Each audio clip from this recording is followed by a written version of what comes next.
right, welcome back to the Find Your Edge podcast. I am your host, Coach Chris Newport, and today's topic is a fun, nerdy one, special lab values of interest, in particular for athletes and endurance athletes, of course, because, you know, you're our people.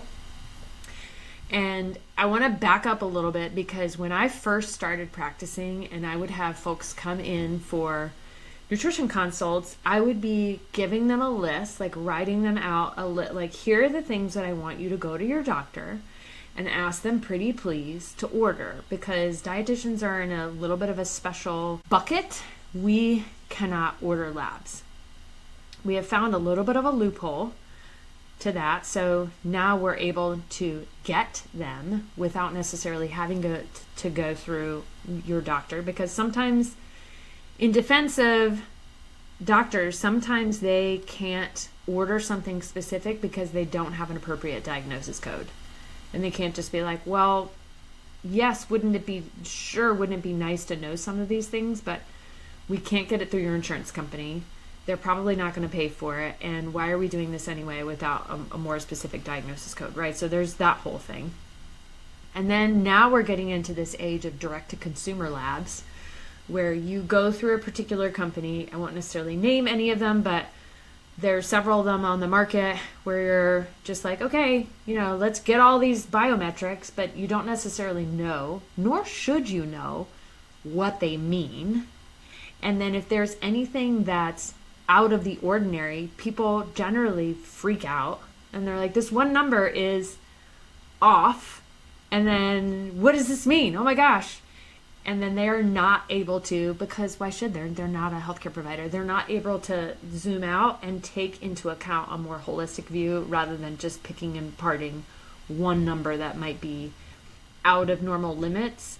When in my mind, I'm trying to work in more functional limits, because you guys are high performers. Generally, most of you are healthy. There are other things that are obviously going on.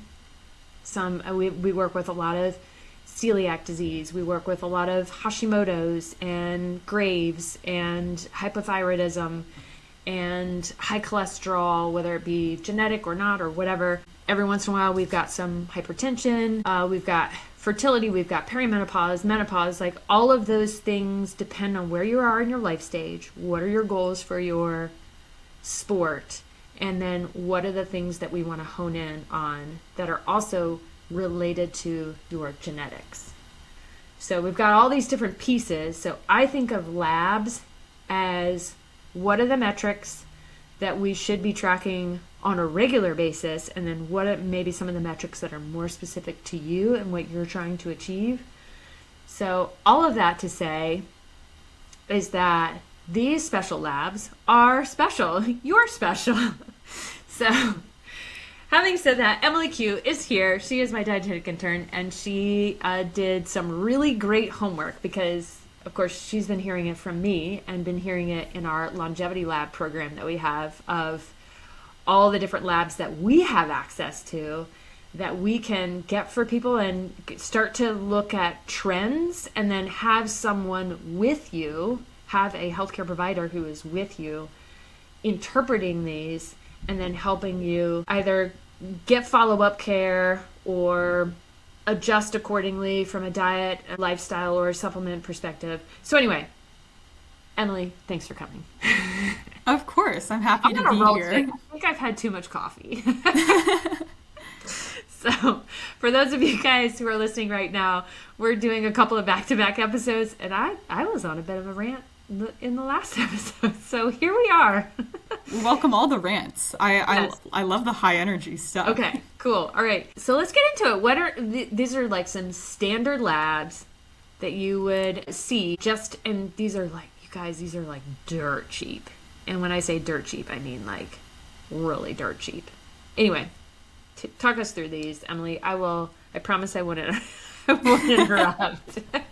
No, say something if you got something to say. But first of all, just wanted to go through the like kind of more standard lab panels. You probably, if you go to your PCP like every year, something like that, they'll probably run these just to make sure they're just like really basic labs for screening for really common conditions like, yes, cardiovascular disease, diabetes, anemia. So they just want to make sure everything's good on all those ends. They're probably going to have a complete blood count, or a CBC. This is measuring your red blood cells, white blood cells, hemoglobin, hematocrit, and platelets. This is like a screening for anemia mainly. You're also going to have some sort of metabolic panel, either a basic, a BMP, or a comprehensive, a CMP. That will probably get you your fasting glucose, serum calcium, electrolytes like sodium and potassium and all that stuff, BUN and creatinine, which are measures of kidney function. And then the CMP will add on liver enzymes, bilirubin for just overall liver function, and then also total protein and albumin. Yes, love that. So cool. And then what else, generally speaking, are you going to do at like a physical? You get a CBC, you get a CMP or a BMP, and then what else? You'll probably see the lipid panel. This will tell you your total triglycerides in your blood, your total cholesterol, as well as the subcategories of cholesterol. You've probably heard of the LDL, which is the quote-unquote bad cholesterol, and then the HDL, which is the, I guess they call it the good cholesterol. So you'll see all those. Something that's getting more common now is hemoglobin A1C. That's going to measure your overall blood glucose for the last like 2 to 3-ish months. It's a good indicator of prediabetes or diabetes if it's in certain ranges. And then sometimes an iron panel if you like ask for one, if they're concerned about anemia. For athletes, I feel like the iron panel is important, but they don't always do it. Yeah, because usually you're not going to get triggered with an iron panel unless you complain about some sort of excess fatigue. And for you guys, you're athletes. At some point, you're going to get tired. It's just part of the equation, but oftentimes that's not going to be triggered unless your hemoglobin or hematocrit are low. And that's not an automatic thing. That means your ferritin is low or your iron panel is off. So I always encourage folks to try to get that one tested. And we have seen a couple of people who have done our genetic testing do have the hemochromatosis gene and did not know it. So if they had their iron panel run, they probably would have been triggered to be like, something is awry. Yeah. So, okay. So that's just kind of like the standard deal. Generally speaking, you do usually have to ask for an A1C. You do usually have to ask for an iron panel. And then I like to add in ferritin to go along with the iron panel. For sure. Yeah. So, but CBCs and CMPs are like, those get run all the time. And they're, again, like I said, dirt cheap. Okay. Ooh, this is a good one. So, yay. We've got some additional markers of heart health. So tell us, lipoprotein B. Yeah. So now we're going to try to get into some of the ones that are like less known or understood, or just kind of if a lot of your normal labs are fine, but you still have concerns, these are some that you can measure to just check on things. So yes. Apolipoprotein B, or ApoB for short. This is a protein that's found on the surface of LDL and VLDL cholesterol, which, as we said earlier, is kind of like the quote-unquote bad cholesterol that we want to reduce. Yes, and more specifically, because everybody thinks of all LDL as being bad. They're not all bad. They're not all bad. Right, but the VLDLs are bad. Some LDLs are like, I like to describe them as like big dopey cotton balls that just like, float around in your blood, and they're just kind of, whatever. They're not necessarily hurting anything. But the VLDLs are like really very low density lipoproteins, so they're like BB guns. And those are the ones that go through your system and pick off those plaques that are no bueno. So go ahead. Mm-hmm. So you might be wondering, like, okay, why is this different than like the standard lipid panel and what they measure there? So the standard lipid panel, when they measure your LDL, they're measuring like the weight, or I guess you could say the concentration of LDL in the blood in total. Mm-hmm. While the ApoB test is really going to measure how many particles you have, how many LDL particles you have, which can be different, because you could have an average or normal concentration of LDL in the blood, but somebody who has a lot more of like the cotton ball-y type LDL, big like you were ones. saying, mm-hmm. yes, mm-hmm. the big dopey ones, it's going to be a very different cardiovascular risk than somebody who has a lot of smaller, denser particles. Yeah. And like and the ApoB test will show the difference between those. Because each molecule only has one ApoB. So the ApoB will give you an accurate count of how many particles you have, as opposed to just how much space it takes up in your blood. Yeah.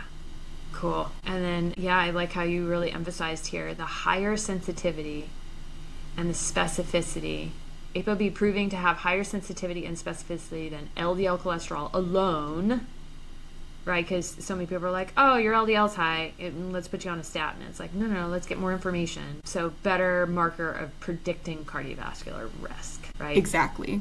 Yeah. It's usually more recommended to get an ApoB test if you have either high triglycerides, if you have metabolic syndrome, type 2 diabetes, or a family history of cardiovascular disease. Mm-hmm. Because you could be showing higher LDL because of like a genetic thing, but maybe like you're not actually like super at risk for cardiovascular events based on your ApoB test. Yes. You never know. And of course, we're all nerds here, and we test this because we can in our longevity lab, because we just want a bigger picture. Because that's why people come to us, right? Oftentimes your standard healthcare provider is like, they don't get the fact that I'm doing Ironman, or I'm riding my bike for multiple hours a day, or, even if you're doing sprint triathlons, they're like, wait, what? Well, let's just put you on a statin. You're like, and then they're like, be sure to exercise, and you're like, oh my God, do you know what do you know how much I exercise? Like, this is... It's like, no, I've got that covered. Yeah, I got that part covered. Can you not send me this like really lame note in the portal that's like, be sure to exercise and eat your vegetables? You're like, come on, you guys. So, and that sounded really rude to all physicians out there. I'm not, our medical system is created it's more of a sick model. It's more for treating disease. So why can't we know what this number is on a more regular basis? So in our longevity lab, we test this annually because we can.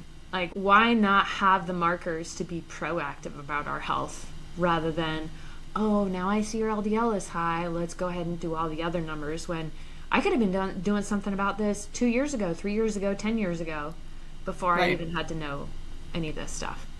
Like preventative rather than reactive. Yes, 100%, yes. Okay, what else do we want to know about? Let's get into this guy. Okay, another really good one is magnesium, which I feel like has been getting more hype recently. Mm-hmm. It's so important. Magnesium is required by every organ in the body. It's in over 300 biochemical reactions. That's bananas if you think about it. Isn't it? Yeah. Keep going. I love the human body. It's so awesome. It's involved in so many different processes, but just to name a few: protein synthesis, muscle and nerve function, blood glucose control, energy production, all such important big things. And we know that magnesium deficiency is super common, and a lot of people suffer maybe some symptoms that they don't know that it's because of their magnesium. Right. It's also kind of fickle to measure. So a lot of the times, if you want your magnesium measured, the lab that will be done is a serum magnesium test that'll measure the level of magnesium in your blood, but it's not always super accurate because most of your magnesium is actually in your cells. So you would really rather get a test that measures the magnesium content in your red blood cells, but that can be more expensive sometimes. Yes. Yeah, that's for anybody in our longevity lab, that's what we test. Because, again, we want a better reflection of what's actually going on. And, of course, working with athletes, I'm sorry, has anybody not cramped before?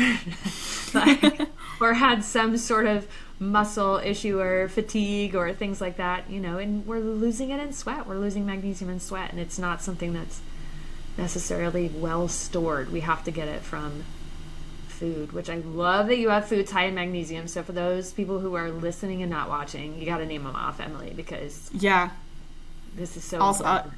I will for sure. You've got pumpkin seeds, black beans, quinoa, flax seeds, Brazil nuts, edamame, chia seeds. You're probably seeing a pattern here. It's a lot of nuts and beans and seeds. I do want to mention on that list is also dark chocolate. So for those out there who like dark chocolate like me. First. Yeah. But for a lot of people, it is hard to get a lot of these foods in like super regularly. Yeah. So, and leafy greens, I know they're not specifically on that list, but yeah. But yeah, leafy greens for sure. Yeah, it can be a harder sell. I get it. And some people just, listen, if you have preferences, you have preferences. Like, good on you. It's okay. I remember just being like, so annoyed when I first started practicing, like, eat your leafy greens, you guys. And then I'm like, you know what? Whatever. We all have different palates. Let's work around it. Like, it's right. Like, if you're being a brat about it, it's one thing. But if you just can't have it, it's another thing. So, anyway, I think you have one more point on magnesium, and then yeah. Just because magnesium is so crucial in all these important processes, if you chronically have low magnesium, it can just put you at risk for abnormal heart rhythms and increase your long-term risk of type 2 diabetes and osteoporosis, which no one wants. So if you notice that like you don't really eat much of these foods, you might want to get your magnesium checked out and just be sure you're on the right track. We've had folks who are in this situation and they go through full cardiac workups, which is not a bad thing. Listen, I'm so here for it. But then they're finding like, oh, I just needed some magnesium, and then I'm good. But again, I'm all for the workup for sure. Okay, what's our next lab marker? All right, vitamin B12, also a very important nutrient that's involved in a ton of processes, making your red blood cells, which take your oxygen around your body, making nerves, making DNA, and energy, even more than that. We know that B12 deficiency is common in older adults and vegetarians and vegans because B12 is only found naturally in animal sources of foods. Mm-hmm. Anyone who's not looking at the slide right now, I've got some pictures of like chicken and cheese and meat and eggs and dairy and all that stuff. Mm-hmm. Yep, for sure. And this is dependent on, I know that you mentioned here like an underlying GI issue. We talked about this in the bone health podcast too, that in order to adequately absorb B12, you need something called intrinsic factor, which is starts at the initial part of digestion in the stomach. And if you're on proton pump inhibitors, if you're taking lots of antacids, you could have a B12 deficiency, which of course is really important when you are trying to push your body to the limits and doing all these athletic endeavors. So, we want to make sure that we're doing good things here. Also, there are genetic links to vitamin B12 and making sure that you know those, first of all, so that you can optimize and track more effectively. MMA, did you talk about MMA and not the sport? Not yet. Yeah, let's talk about it. Go. So kind of like with the whole like magnesium thing, sometimes just measuring like your serum B12 is not going to be the most accurate picture of your B12 status. Mm-hmm. There's a compound called methylmalonic acid, or MMA, because that's kind of a mouthful. It's a metabolite that requires B12 to convert back into usable energy for the body. And so if you, it can better measure your B12 status because it accumulates faster than the deficiency in B12 like shows up. So basically, if you measure your MMA through either the blood or urine test, and you see that it's elevated, even though your B12 levels are normal, that can be an indicator that there's not as much B12 as you need to convert all that MMA back to energy if you see it accumulating. Mm. Yeah, interesting. Cool. And again, no shocker, folks, this is in our longevity lab. And again, we're here to help you translate all this to what does that mean to the food that you need to be eating, supplement strategy, and the exercise plan. Right, especially if you fall into one of the camps of being like an older adults or vegetarians and vegans, you might want to consider supplementing. Yes, and again, nothing wrong with you if you're a vegetarian or vegan. Like, it's fine. It's all good. We can work around that. But, know your genetics and know your numbers. There you go. Okay, cool. Ooh, and on the line of B12, homocysteine. Homocysteine. Yes. Yes. It's very closely related to B12.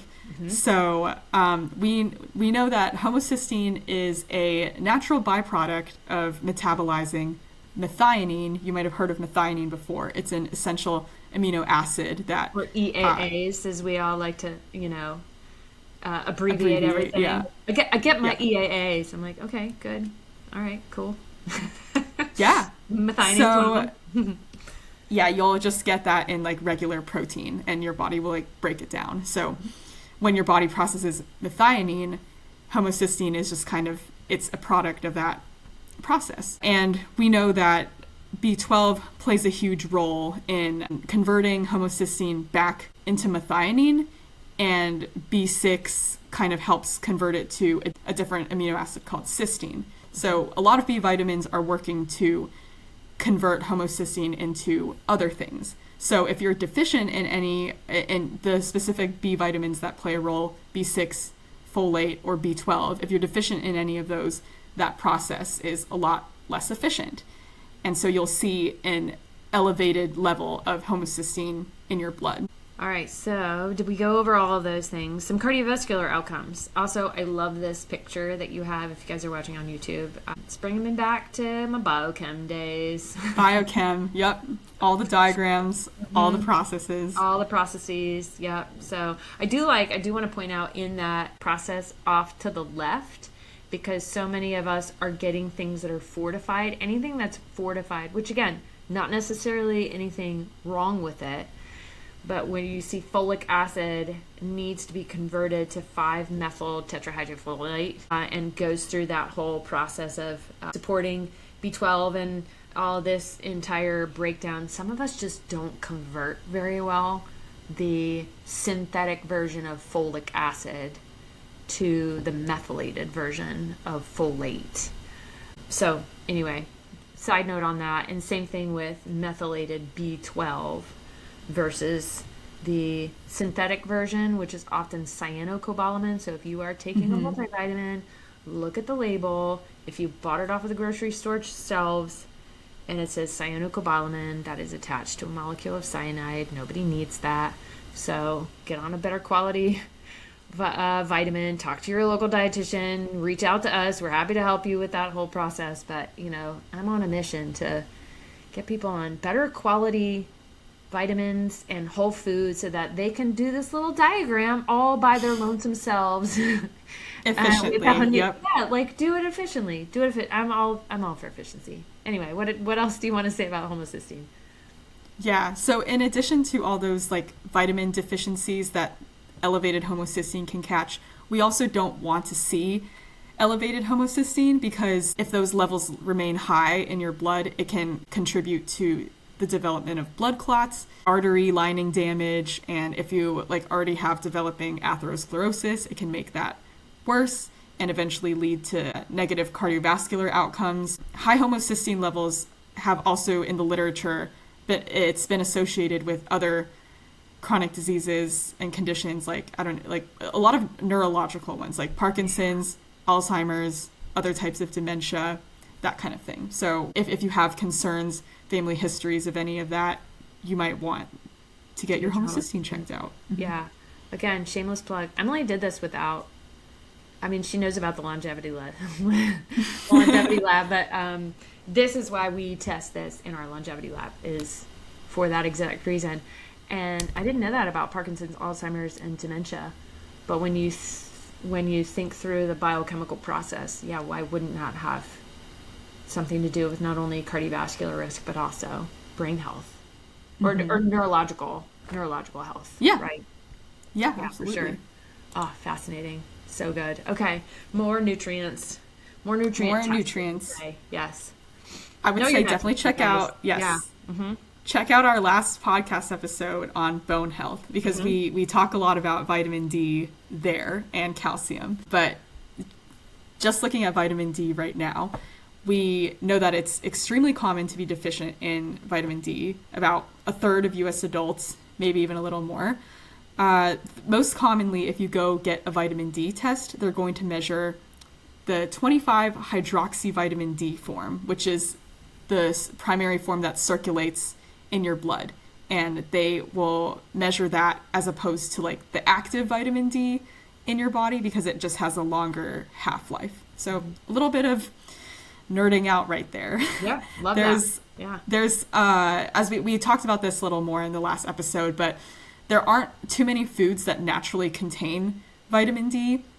It includes like fatty fish, beef liver, egg yolks, maybe a little bit in mushrooms, but if you struggle to get any of those foods in or don't live in an area where there's a ton of direct sunlight or just don't go outside much to get that like natural vitamin D, you might want to look towards fortified foods and supplementation. And you might have seen a lot of milk and milk alternatives are fortified with vitamin D. There's also yogurt and breakfast cereal and orange juice for some reason. Those are all fortified with vitamin D as well. Yeah, for sure. Usually most people, when they come to me, they're like, yeah, I take vitamin D. And I'm like, okay, well, what's the brand and how much? And then they're like, I don't know. Like, this is, I would relate it to being like, I have a pair of running shoes. And then I'm like, well, what brand are they and what size are they? And you're like, I don't know.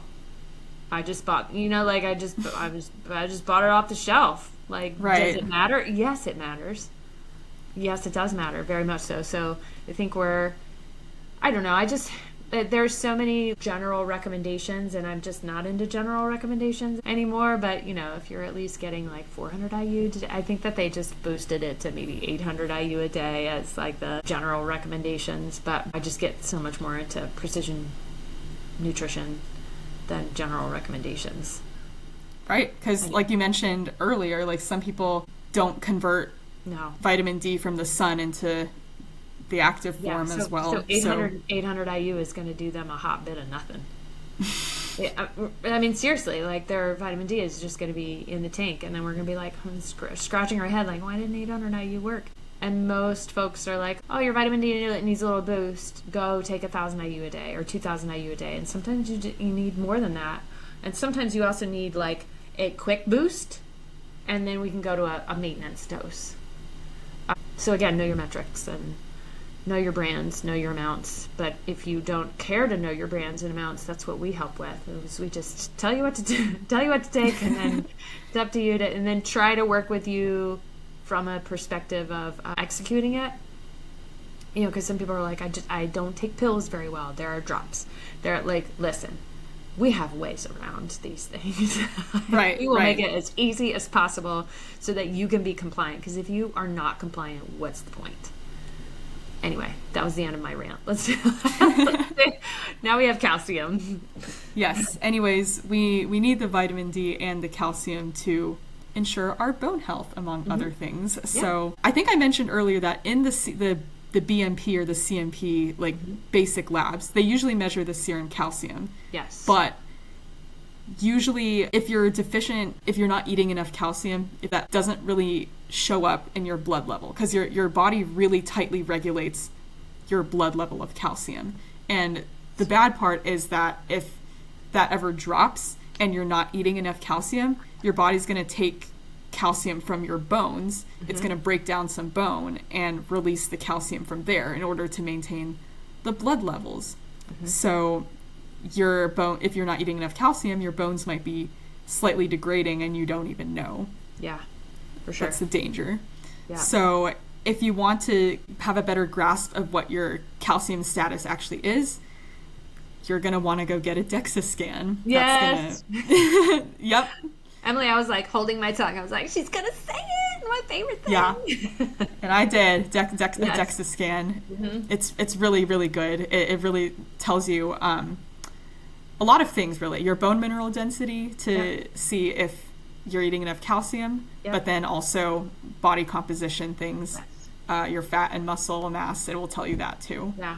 I've seen both. I've seen the one that you can pay out of pocket for. Of course, it is a medical expense, and you can use an HSA, FSA card, and you can, submit it on your taxes, et cetera, et cetera. But there are also, if there is any concern of that and your doctor orders it, you can still get a DEXA scan, but you don't get the, cool pictures of broken down. You just get your actual, bone density. You don't get the pictures of here's how much lean body mass you have, here's how much body fat you have. You don't get the literal pictures of your body and seeing what that all looks like. But it still will evaluate your bone health, which is good. I find it fascinating. This is such an interesting marker because depending on your calcium, that doesn't necessarily dictate whether you should be having an additional supplement. Again, like zooming out and seeing what are you more regularly getting in terms of food sources. In order to get that, it does, if you are not eating dairy, you have to be a little bit more intentional.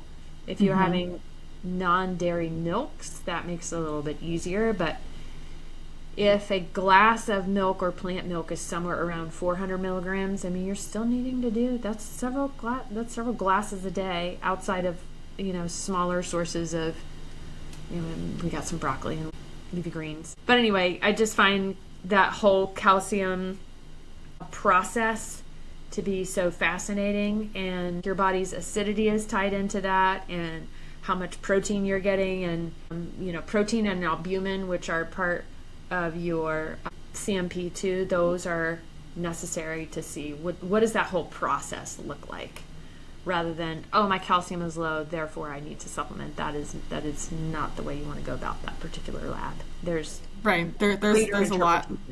lot that goes into it. Yes, for sure. So that's why I always recommend, if you are going to do direct-to-consumer labs, you need to have somebody supporting you interpreting this. This is literally one of our main reasons why we created the Longevity Lab, which, again, shameless plug, theenduranceedge.com/longevity. We go into genetics, we go into specific biomarkers, and then you get the support with interpretation, trends, so that you can understand your health and your needs, and then work alongside your additional healthcare team for making sure that you're staying on point. Because again, so many different healthcare providers, they don't understand the demands and necessities of an athlete. And they're just like, well, you're getting your exercise and you're healthy, so have a nice day. You're like, but something just seems off. And, so you have to advocate for yourself a little bit more.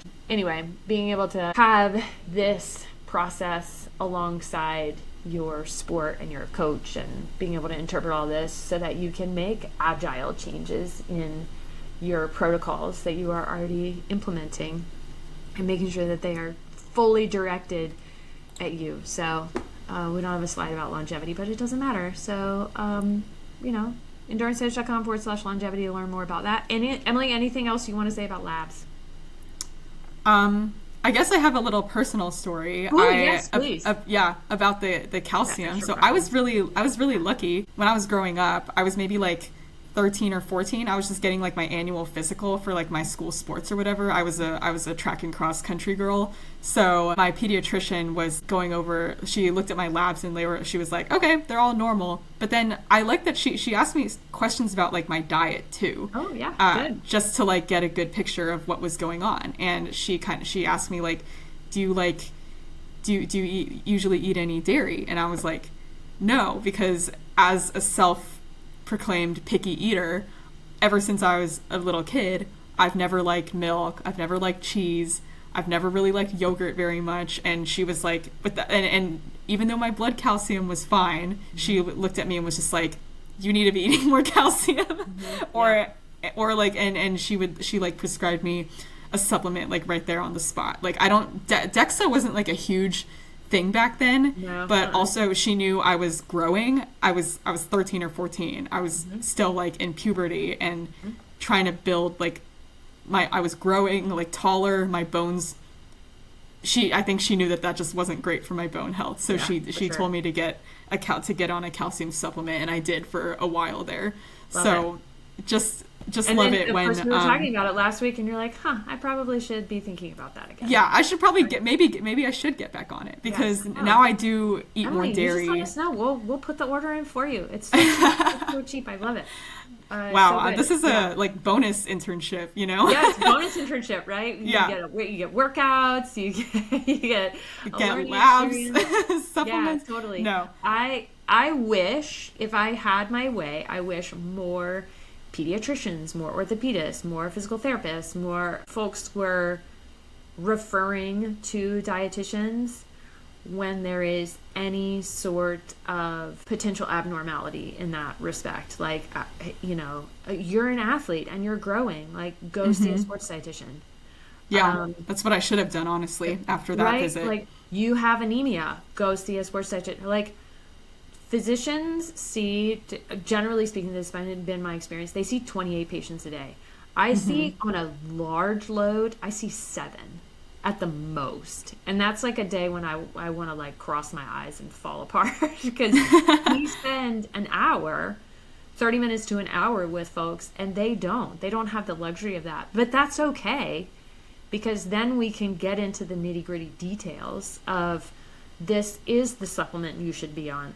These are the foods that you need to be eating. And if you don't eat those foods for, because you're gluten-free, or because you're lactose intolerant, or because you don't tolerate this protein, or have this sensitivity or this allergy or whatever, that's all the stuff that we do as dietitians. So shameless plug for dietitians.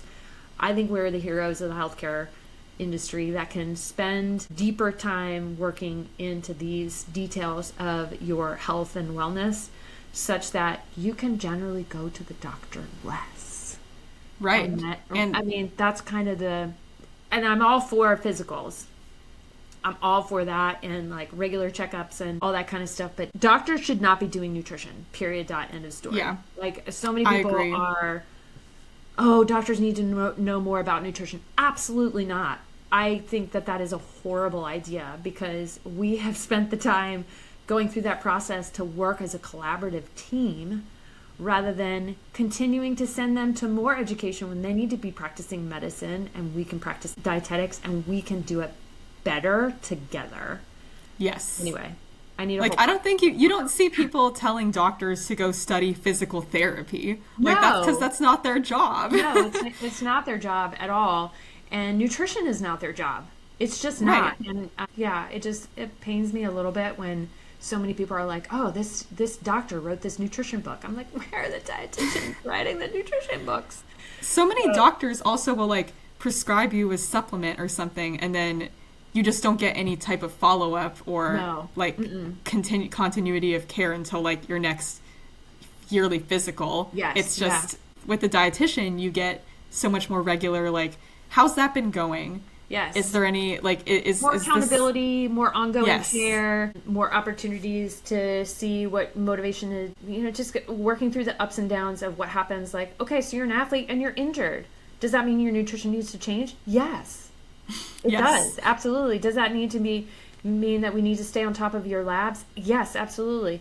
And staying on top of your labs, as it relates to this podcast, is the same great thing to monitor overreaching and monitor overtraining, because overreaching happens before overtraining. Those are things that you can see from the inside out. Those are things that we can see from your dietary patterns. I mean, all of this is so important and cheaper. Like, cheaper than going to the doctor. It is. Anyway, that is all of my rant. And this was great, Emily. Nice work on putting this together.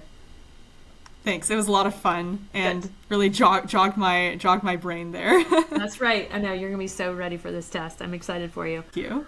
All right. Well, y'all, thanks for listening to our rants, and thanks for listening to Find Your Edge podcast. And if there are things that you want us to get deeper into, or whether it be a soapbox or some particular topic, let us know. Reach out, send us a DM on Instagram at The Endurance Edge, or send us a contact us form on our webpage, theenduranceedge.com. Learn more about our longevity program, theenduranceedge.com/longevity. And thanks for listening, and we will catch you next time.